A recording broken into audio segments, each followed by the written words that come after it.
Vladimir Putin mintió y no estoy exagerando. Es un hecho con hora marcada. Y lo que pasó después de esa mentira fue tan grande que el gobierno de Rusia tuvo que decretar estado de emergencia. Esta es la historia de la mayor venganza en 4 años de guerra. El 9 de mayo, Putin aceptó públicamente una tregua de 3 días con Ucrania, intermediada por Donald Trump. Le dijo a los reporteros rusos que la guerra estaba llegando a su fin. Hubo intercambio de prisioneros, apretones de manos, titulares en todo el mundo hablando de paz. Y mientras todo eso sucedía, en silencio, las tropas rusas en el este de Ucrania estaban haciendo otra cosa. Se reagrupaban, fortificaban campos, trincheras y almacenaban el mayor arsenal de drones y misiles que Rusia había preparado para un solo ataque. La tregua terminó a la medianoche del día 11, 48 horas después.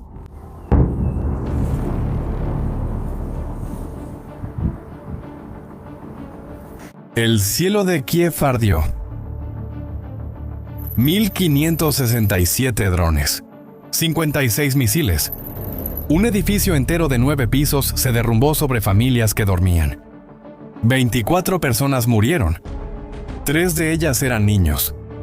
Fue el mayor ataque aéreo de la guerra en 4 años. Y fue en ese momento cuando algo cambió en Kiev. Ucrania decidió que no lo iba a dejar pasar. Lo que sucedió en las siguientes 48 horas lo cambió todo. En media docena de regiones rusas al mismo tiempo. Y lo que estaba en juego iba mucho más allá del petróleo y los bombarderos. Hoy vas a ver lo que Ucrania hizo en esas 48 horas y por qué eso confirmó algo que Putin está tratando desesperadamente de ocultar. Para entender la venganza, primero necesitas entender una cosa. Putin no aceptó la tregua porque creyera en la paz. La aceptó porque necesitaba tiempo. Tiempo para preparar un ataque mayor. Y no es especulación. El Instituto para el Estudio de la Guerra, en Washington, documentó cada movimiento. Putin no estaba buscando la paz. Estaba cargando el arma. Cuando la tregua terminó a la medianoche del día 11, nadie imaginaba lo que vendría en las próximas 48 horas. El día 13 comenzaron los ataques. 800 drones en oleadas sucesivas, atacando ciudades de este a oeste, incluso regiones que nunca habían sido bombardeadas antes. Pero eso fue solo el calentamiento. El día 14, Rusia lanzó el mayor ataque aéreo de toda la guerra. En 48 horas, 1,567 drones y 56 misiles cayeron sobre Ucrania. Las defensas ucranianas lograron derribar el 94% de los drones, pero solo el 7% de los misiles. Y fue por ese hueco por donde entró la muerte. En Kiev, en el barrio de Darnitsia, un edificio de 9 pisos fue alcanzado por un misil balístico en plena madrugada. Las paredes enteras se derrumbaron sobre apartamentos llenos. 24 personas murieron. 3 de ellas eran niños. La más joven tenía 12 años. Otras 48 resultaron heridas. Cerca de 20 aún estaban desaparecidas cuando salió el sol. El alcalde de Kiev anunció luto oficial.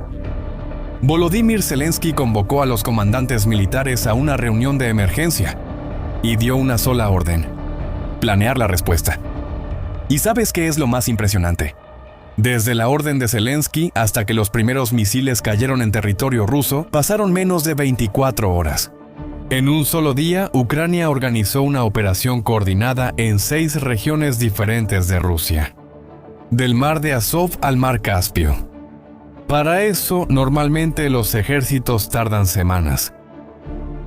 Putin había apostado por una fórmula que funcionó en los primeros años de la guerra: aterrorizar a los civiles, aplastar la moral y forzar concesiones.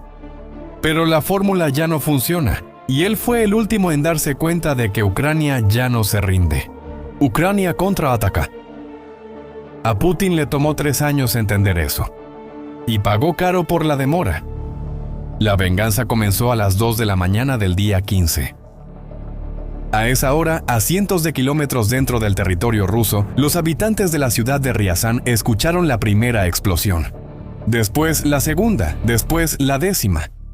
Una residente de la ciudad, en una entrevista con la prensa rusa independiente, contó que amigos con familiares en la refinería local fueron advertidos esa noche para que no fueran a trabajar. El objetivo era la refinería de Riazán, la cuarta más grande de Rusia.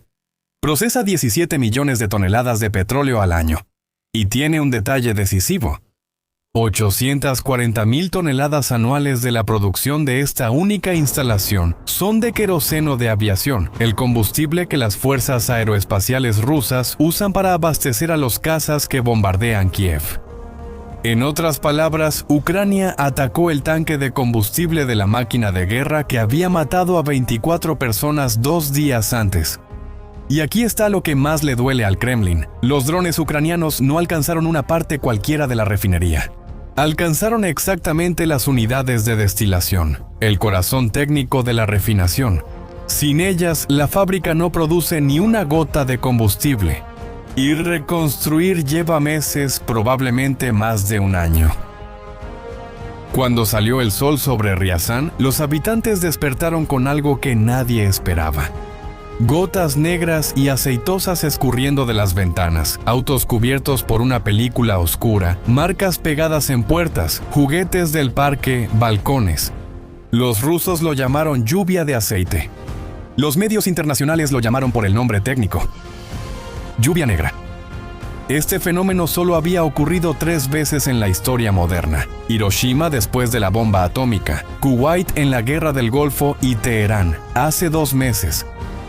Ahora era el turno de una ciudad rusa de 500,000 habitantes, a 180 kilómetros al sureste de Moscú. El gobierno regional declaró estado de emergencia. Escuelas y guarderías fueron cerradas, y en las horas siguientes surgió un detalle vergonzoso. Uno de los edificios residenciales afectados durante la noche no fue alcanzado por un dron ucraniano. Fue alcanzado por un misil de la propia defensa antiaérea rusa, disparado para intentar interceptar los drones y que no dio en el blanco. Rusia bombardeó su propio edificio. Piensa en la escena. El sistema antiaéreo que debía proteger al ciudadano ruso del dron ucraniano terminó cayendo sobre ese mismo ciudadano. Putin puso en riesgo la vida de las personas que juró defender, e incluso hay un video que muestra el momento en que eso sucedió. El Kremlin puede negarlo, pero las imágenes están ahí. Pero Riazán fue solo una parte. Esa misma noche, en coordinación, Ucrania atacó otras 5 regiones rusas. En la ciudad de Yeisk, en el mar de Azov, drones destruyeron completamente un avión anfibio raro del tipo Beriev. Una pieza valuada en más de $40 millones, capaz de aterrizar en agua y en tierra. Rusia tiene solo algunos de estos y no puede producir más debido a las sanciones occidentales. Cada uno destruido es una pérdida que no se puede reponer. También alcanzaron un helicóptero antisubmarino que estaba envuelto en redes antidrones. Las redes no fueron suficientes. En Kaspisk, en el mar Caspio, los ucranianos atacaron la base de la flota rusa del Caspio, alcanzando un buque portamisiles y un cazaminas. En Crimea ocupada, otro sistema antiaéreo ruso fue destruido. En la región de Luhansk, otros 23 objetivos militares en una sola noche. Y detrás de esa operación había un nombre, el mayor Robert Brovdy, conocido por los ucranianos como Madjar, el comandante de las fuerzas de drones de Ucrania. El hombre que coordinó cada uno de los 23 objetivos alcanzados esa noche. No fue venganza, fue un mensaje. Pero aquí está la pregunta que el Kremlin ya no puede ignorar. ¿Cómo es posible alcanzar tantos objetivos dispersos desde el mar de Azov hasta el mar Caspio en una sola noche contra la segunda mayor potencia militar del planeta? La respuesta está en las armas que hicieron esto. Los drones ucranianos de largo alcance que destruyeron Riazán cuestan $55,000 por unidad. Están construidos con madera contrachapada, plástico y fibra de carbono del mismo tipo que se usa en bicicletas de carreras.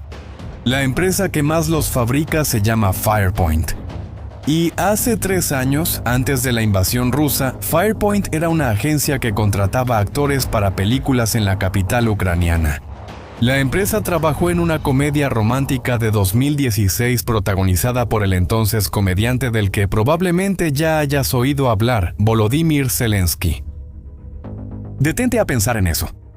Antes de 2022, esa empresa estaba llamando a actores y actrices para aparecer en una película tonta de Hollywood ucraniano. Hoy está incendiando la refinería rusa de $1.000 millones. Y hay más detalles sobre Firepoint. Entre los consejeros de la empresa está el nombre del exsecretario de Estado estadounidense Mike Pompeo. ¿Y sabes lo que eso significa? Que Occidente sabe la enorme importancia de esta empresa y la está apoyando.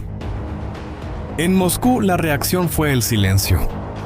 Los medios estatales rusos tardaron horas en reconocer el ataque a Ryazan. Cuando lo reconoció, el Kremlin dijo que tenía todo bajo control. Que solo unos pocos restos de drones habían caído. Que la refinería estaba operando normalmente. Pero al mismo tiempo, el gobernador de la propia región rusa estaba anunciando estado de emergencia. Escuelas cerradas, guarderías cerradas, bomberos trabajando durante horas y el cielo sobre Ryazan oscuro por el humo. Putin puede mentir una vez, pero esta vez la mentira tenía video. Y satélite. Y aquí está lo que esa única noche demostró. Ucrania logró alcanzar en una operación coordinada objetivos que van de un extremo al otro del territorio ruso, desde el mar de Azov hasta el mar Caspio. 2.000 kilómetros de distancia separan los puntos extremos. La defensa antiaérea rusa, que costó miles de millones para ser construida, no logró evitar que alcanzaran ni uno solo de esos objetivos. El mensaje para Putin fue claro. Ya no existe ningún lugar seguro dentro del territorio de Rusia. Ni refinería, ni aeropuerto militar, ni base naval, ni el cielo de Moscú en el día más importante del calendario ruso. Y ahora Putin tiene 2 caminos. Puede escalar de nuevo, con más ataques contra civiles ucranianos, como el de Kiev. Puede intentar una venganza aún mayor. La inteligencia ucraniana ya filtró que el Kremlin está planeando atacar el propio gabinete de Zelensky en las próximas semanas. Y Bielorrusia, cada vez más presionada por Rusia, puede entrar oficialmente en la guerra en cualquier momento. Pero hay un problema. Cada vez que Putin escale, Ucrania ahora va a responder, y va a responder dentro del territorio ruso, con armas que cuestan lo que un auto económico, y que el Kremlin no puede detener. ¿Recuerdas la primera frase de este video? Vladimir Putin mintió sobre la paz, y descubrió en la semana más costosa de su mandato que Ucrania dejó de fingir que no ve. En una sola noche, en media docena de regiones rusas, la guerra entró en una nueva fase. Una fase en la que Putin ya no puede ocultar lo que está pasando. Ni siquiera a sí mismo. Ni siquiera a Rusia. Ni siquiera al mundo. ¿Y tú qué opinas? ¿Putin es un estratega calculando el desastre? ¿O sería simplemente un dictador que ya perdió el contacto con la realidad? Deja tu respuesta aquí en los comentarios. Comparte este video con alguien que necesita entender lo que está pasando. Y suscríbete al canal para que sigamos esta historia juntos. Hasta la próxima.